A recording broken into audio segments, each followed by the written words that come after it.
Hey guys, so the motivation tonight is it's a hard one, but it's about praying for your enemies. And I'm going to admit this is not always something that I do really well.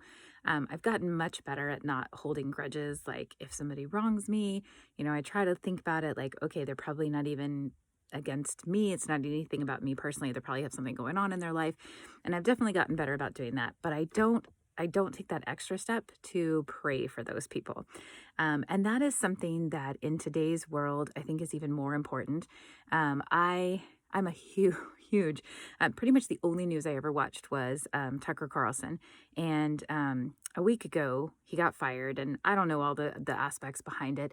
I know there've been tapes coming out and texts coming out and stuff like that. And to all of that, I would just say, everybody's human. But anyway, one of his when he did his little short Twitter video, some guy came on and he was like, you guys, like him, but he has a $9 million house, which I was like, okay, a lot of people have $9 million houses.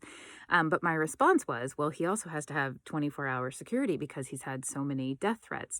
And his response was, he's earned the death threats. And that's when it like really hit me of like we have gotten to this point in society where we can't simply just disagree with people and try to have a calm rational discussion to be like, hey, I don't necessarily agree with what's going on here. Let's talk about, this debate thing. And we've gotten instead to the point of if you don't agree with me, if you say something that I think is wrong, you deserve to die. And that scares me because after, having taught night and the Holocaust and things like that, like I wasn't alive when Nazi Germany happened, but I see a lot of the same starts of steps. Like when we start to make it okay to kill people we don't agree with. Then we make it okay to kill people for other reasons. And then we make it okay to kill people for no reason.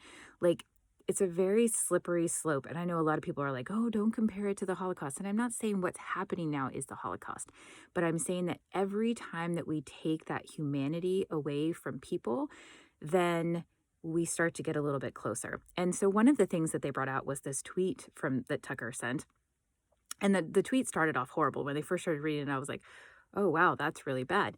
But as it went on, because it was about him seeing a group of guys beating up this other guy. And at first he was like, I knew I should probably stopped it, but I was kind of cheering it on because this guy that they were beating up was responsible for a lot of the riots. But what I thought made Tucker really real is when you keep reading this text that he had sent this friend. He said he got to the point of, whoa, what is wrong with me? Because why would I celebrate someone getting hurt like that? That is someone's son. That is someone's family member. That is someone's thing. And so it was just that like introspect of we've probably all been there, maybe to a lesser extent, of like, oh man, they really deserved it. But then when we take that step back, it's like, oh, wait, but did they? Because again, they're somebody's family member. They're maybe having to like come up with the money to pay their family. And regardless of any of that, they're all God's children, right? And so that is one of the verses that we're commanded to do is to pray for our enemies. And I think it's something that we don't do well enough.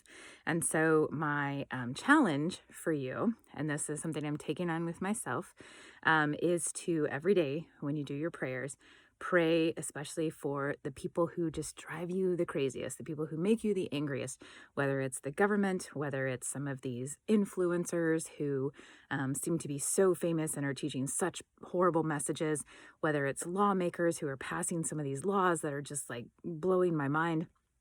Whatever it is, whoever they are, you name them as much as you can, if you know their names, and pray for them. And what I have found in the few times that I've remembered to be deliberate and do it is that all of the anger and the stress and the worry that I feel when I pray for them starts to go away. And I think that's sort of the point of why God asks us to do that, because again, he is so much bigger. And so he tells us to put our worries on him.